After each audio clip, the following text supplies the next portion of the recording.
Bienvenue sur Média TV. Dans le dossier de ce jour, nous revenons sur les révélations du bras droit d'Oussama Ben Laden, le fondateur et ancien leader d'Al-Qaïda, vu par l'un de ses conseillers, Abu Hafs al-Mauritani, et le sujet d'un livre écrit par le journaliste mauritanien Lemine Ould Salem, qui est notre invité. Bienvenue à vous. Merci à vous d'avoir accepté notre invitation. Votre livre s'intitule L'histoire secrète du djihad, d'Al-Qaïda à l'État islamique. Il est publié aux éditions Flammarion. Alors Mahdoud Ould El-Waled dit Abu Hafs al-Mauritani parle. Ce livre, c'est plutôt rare pour une éminence grise. Pourquoi vous a-t-il choisi? Je ne pense pas qu'il m'ait choisi, c'était un pur hasard. J'étais en Mauritanie en janvier 2015 pour un reportage pour la Tribune de Genève et Sud-Ouest dans les camps de réfugiés Touareg dans le sud-est mauritanien. J'avais besoin d'une accréditation au ministère de l'Information et j'y rencontre par hasard un jeune homme qui paraît me connaître, que je ne connaissais pas. Et on se parle, je découvre qu'il est journaliste local, il prend mes coordonnées et au bout de quelques minutes, mon smartphone vibre et puis j'ouvre. C'est un mail qu'il m'envoie avec un document en arabe, sur une page, je regarde, c'était le résumé des mémoires d'Abu Hafs al-Mauritani, Mahfoud al-Waled justement, qui était l'ancien mufti d'Al-Qaïda. Donc il était officiellement le président du comité de la charia d'Al-Qaïda. Il était aussi membre du Majlis al-Shura, le conseil consultatif, une sorte de conseil d'administration d'Al-Qaïda. Il a été numéro 3, c'est ça dans la hiérarchie, oui. Parce que Ben Laden, qui était l'émir qui était donc numéro 1, le second c'était le chef des opérations militaires et le troisième c'est donc Mahfoud al-Waled Abu Hafs.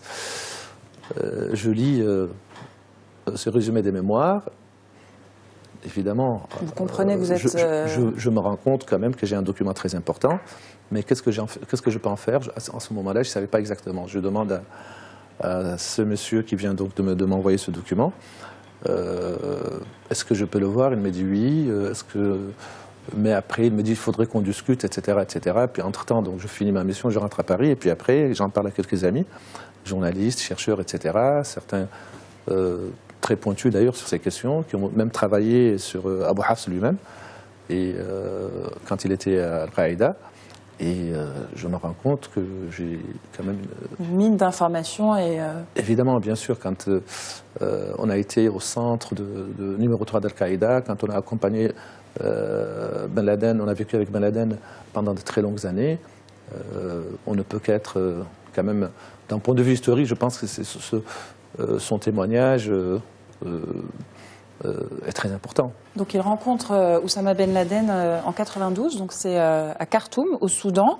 C'est sa première rencontre, il le fréquente de très près, donc il vous livre presque tous les secrets de l'ancien leader d'Al-Qaïda. Je ne pense pas qu'il m'ait livré, un homme comme Abu Hafs, je ne pense pas qu'il m'a livré tous les secrets. Donc il a choisi ce qu'il... Je pense qu'il a choisi ce qu'il avait envie de dire. J'ai essayé, moi, de le faire, parce que, alors, pour revenir justement à l'histoire du livre, donc, quand j'ai eu ce document et que je suis rentré en France, donc je me suis mis à...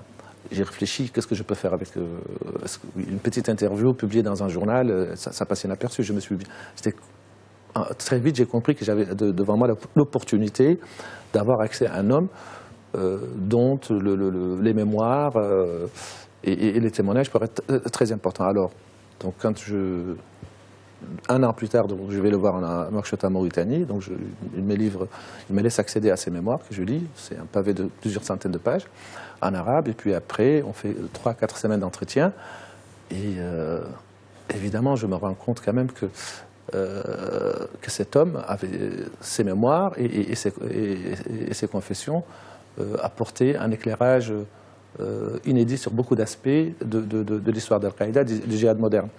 Il faut dire qu'Abu Hafs n'était pas que le mufti d'Al-Qaïda, il n'était pas que le président du comité de la charia, il était aussi l'ami intime, les scripts attitrés de Ben Laden. Il est l'auteur d'une très grande partie des textes connus de Ben Laden, c'était lui qui les a rédigés. Il était son confident, et au point d'ailleurs qu'après l'invasion américaine d'Afghanistan et la fuite des dirigeants d'Al-Qaïda d'Afghanistan vers l'Iran, il a été intronisé porte-parole de l'ensemble des groupes djihadistes, y compris ceux qui n'étaient pas d'Al-Qaïda. Et il a été aussi le tuteur de la famille de Ben Laden quand une partie de cette famille s'est trouvée en Iran. Il a aidé à l'exfiltration de... C'était lui-même qui avait coordonné avec les autorités iraniennes. Et d'ailleurs, l'un des aspects les plus intéressants de ce que m'a raconté Abou Hafs, et ce que j'ai lu dans ses mémoires, c'est plutôt à travers lui, on découvre les liens troubles d'un certain nombre de pays. Le Pakistan, le Yémen d'Ali Abdallah Saleh, par exemple, le Soudan, l'Iran, etc., qui ont joué un jeu très trouble avec Al-Qaïda et les autres groupes djihadistes. Alors, Abou Hafs, je le disais, est ambitieux. Et il a néanmoins démissionné d'Al-Qaïda avant le 11 septembre, donc il n'était pas d'accord pour ces opérations terroristes. Il pense que ça aurait pu être évité le 11 septembre si Oussama Ben Laden ne s'était pas isolé dans sa prise de décision. Absolument, absolument, absolument. Il est dit d'ailleurs, il est décrit sur plusieurs dizaines de pages, il est décrit justement, à un moment donné, il s'était rendu compte que Ben Laden était entré dans une sorte de fuite en avant qu'il explique. D'ailleurs, il explique beaucoup les causes de cette fuite en avant. Selon lui, c'était quand ils étaient au Soudan, qu'à un moment donné, Ben Laden avait envisagé de rentrer en Arabie Saoudite et de mettre un terme à ses activités djihadistes. Un clan du pouvoir saoudien, notamment dans l'entourage de celui qui était à l'époque l'émir de la Mecque, Abdallah, qui deviendra plus tard un roi. Une partie de l'entourage de l'émir Abdallah avait bloqué, avait en fait empêché la possibilité que proposait Ben Laden de rentrer en Arabie Saoudite. Et sa déchéance de nationalité saoudienne aussi, selon Abou Hafs, toutes ces mesures avaient poussé Ben Laden à... Il y a eu un virage dans la pensée de Ben Laden absolument. À la fin des années 90. Et quand il avait décidé de faire le 11 septembre, il faut dire aussi que Ben Laden avait une manière effectivement très solitaire de gérer Al-Qaïda. Et évidemment, il ne leur avait pas parlé des détails du 11 septembre, il leur avait juste dit de manière il leur a parlé de la possibilité d'une action contre les Américains, éventuellement aux États-Unis, où quelques milliers de personnes pourraient mourir. Et Abou Hafs avait essayé de le convaincre de l'illégalité d'un point de vue de la charia de cette action, notamment il y aurait des morts innocents, et puis les conséquences éventuelles de cette action sur l'Afghanistan ou le monde musulman seraient beaucoup plus... ces conséquences seraient beaucoup plus graves que ce que Ben Laden pourrait éventuellement tirer d'une action comme le 11 septembre. Finalement, et je connais très bien son ami, convaincu que Ben Laden n'allait pas du tout suivre son argument, en fait, ses conseils. Il avait décidé donc de quitter Al-Qaïda tout en restant proche de Ben Laden et conseiller théologique du Mollah Omar, le chef des talibans. Alors vous évoquez également le séjour en prison d'Abou Hafs en Iran, toujours où il rencontre un certain Abou Moussab al-Zarqawi qui lance les prémices. Il le connaissait bien avant. Mais il se rencontre à nouveau. Abou Moussab al-Zarqawi était déjà très connu dans la galaxie djihadiste à l'époque, et notamment parmi les Arabes présents en Afghanistan. Mais les histoires d'Al-Qaïda et de Daesh se croisent dans une prison iranienne. N'oubliez pas que l'État islamique est le rejeton d'Al-Qaïda. Et donc Abou Moussab, effectivement, se retrouve au même moment qu'Abou Hafs al-Mauritani et d'autres, d'ailleurs, leaders djihadistes en Iran. Et là, dans les mémoires d'Abou Hafs, on découvre que les Iraniens l'ont laissé partir. Est-ce qu'il le connaissait ou pas?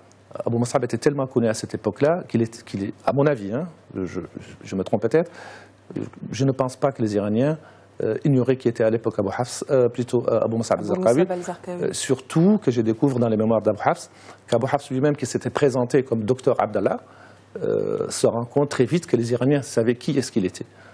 Et pourquoi ne pas, lui qui n'était que Mufti d'Al-Qaïda, était très vite identifié par les Iraniens.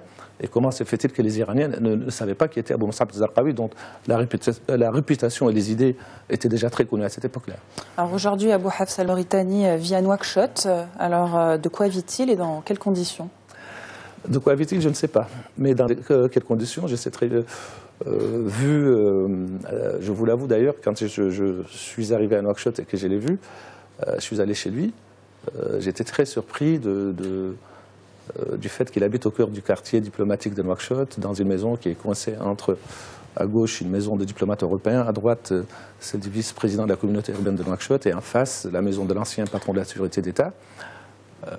Je me suis évidemment posé la question, mais de quoi est-ce qu'il vit? Il vit de manière assez confortable. J'avoue que je n'imaginais pas le trouver non plus dans des conditions extrêmement démunies, mais je ne pensais pas le trouver dans ce quartier-là et dans une villa aussi grande et jolie. Alors de quoi est-ce qu'il vit? Franchement, je ne sais pas, mais par contre, je sais très bien qu'aujourd'hui, Abou Hafs, qui se prétend, en tout cas, il essaie de jouer, d'être présent en tout cas sur la scène intellectuelle, théologique, etc. Et je sais très bien qu'il participe, par exemple, je ne sais pas comment cela a été, je sais qu'il participe à un certain nombre de débats et d'initiatives, de programmes de lutte contre la radicalisation, notamment financés par les Suisses, par exemple. Merci. Merci Lemine Ould Salem d'avoir accepté l'invitation de Midi 1 TV. Je rappelle votre ouvrage « L'histoire secrète du djihad d'Al-Qaïda à l'État islamique », publié aux éditions Flammarion. Merci. Merci à vous aussi pour votre attention. Restez en notre compagnie. L'information se poursuit sur Midi 1 TV.